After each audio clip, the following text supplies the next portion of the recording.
Hello మామ. మంచి informative shot అయితే పట్టుకొచ్చిన. యూకే వచ్చే వాళ్ళకైతే హై అలర్ట్ అని చెప్పొచ్చు. ఒక యూకే గవర్నమెంట్ ఒక ప్లాన్ అయితే ఇంప్లిమెంట్ చేస్తుంది.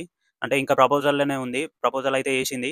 అదేంటంటే మన గ్రాడ్యుయేషన్ అయిపోయిన తర్వాత మాస్టర్స్ డిగ్రీ అయిపోయిన తర్వాత పీహెచ్‌డబ్ల్యూ రావాలంటే 30,000 అయితే సాలరీ ఉండాలని అయితే ప్రపోజల్ పెడుతుంది. ఒకవేళ మనకి 30,000 సాలరీ లేకపోతే పీహెచ్‌డబ్ల్యూ అయితే రాదన్నమాట. సో, ఆ ప్రపోజల్‌ని అయితే ప్రపోజ్ చేసింది. అంటే ఇంప్లిమెంట్ ఏం కాలేదు. వచ్చేవాళ్ళైతే ఏం భయపడకండి. మీ రీసెర్చ్ అయితే ఆపకండి. మీ రీసెర్చ్ మీరు చేయండి.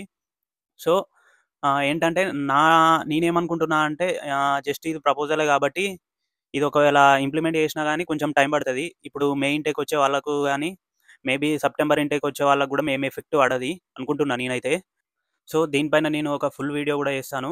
సో, అప్డేట్ ఉండండి. మన ఛానెల్ అయితే సబ్స్క్రైబ్ చేసుకోండి. అలానే ఇన్‌స్టాలో గూడా ఫాలో చేయండి. సో, ఇలాంటి ఇన్ఫర్మేటివ్ వీడియోస్ కోసం follow and subscribe my channel Vineeth vlogs. Thank you.